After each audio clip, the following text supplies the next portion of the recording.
Have you ever been in that situation where you wanted to communicate something, but the person on the other side is either distracted, disengaged, or even at times, completely far away mentally, although physically right there? That can be a very frustrating feeling. So, is there a way to speak to a non-listener? Well, in this short video, I want to speak to you about the art of speaking to a non-listener. I want to share with you practical steps which you can actually implement. Number one, be specific.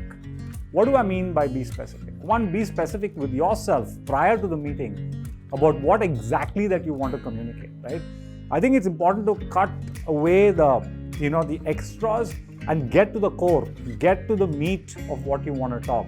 Because the attention span of a non-listener is not very great. So you've got to be cognizant of the fact and just cut the chase and get to the core. Second is be selective.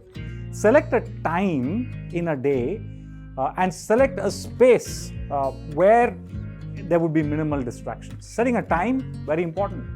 If you feel the person you want to communicate is going to be really busy and preoccupied at a certain time, well, don't choose that time. Understand what is a better time where you have a better chance of getting the mind share of the person. Even the space is important, right? The place where you have the meeting is important.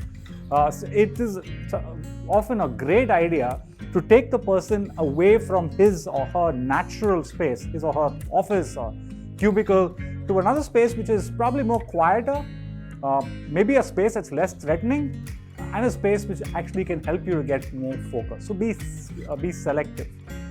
The third, I would say, is be structured in your meeting. As you start the meeting, it's important to tell the person that you're expecting the person's undivided attention. Be explicit about that, right?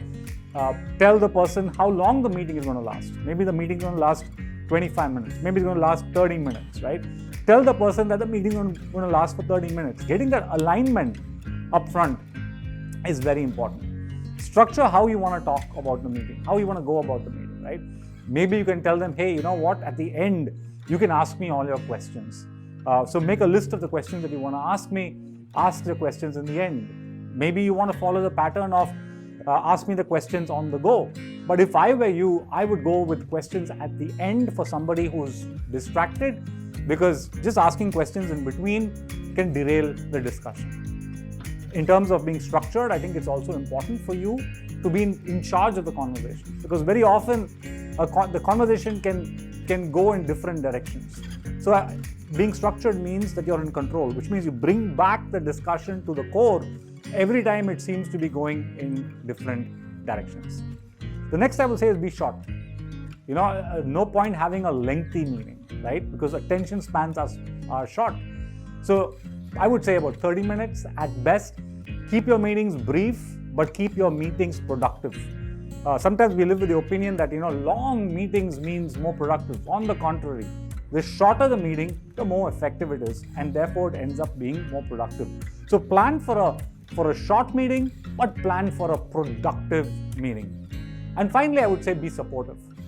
After the meeting is over, follow up the meeting with an email saying that, hey, you know what, this is what we discussed, this is what we agreed. If you have any questions, please ask me. Sending an email is a great idea because it helps to internalize. It helps the other person, it brings back to memory. It helps to prioritize, and it helps to just keep the focus actually going. The fact of the matter is, we have different peoples to deal with, and each one has got a different mind share.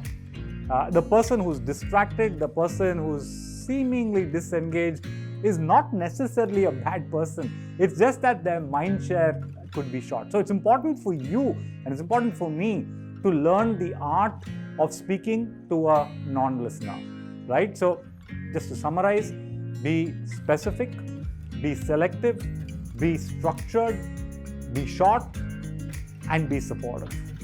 Thank you for watching Leadership Vocabulary, and I want to wish you all the very best as you have your next meeting, and do let me know how it went. I'd also encourage you to subscribe to my YouTube channel.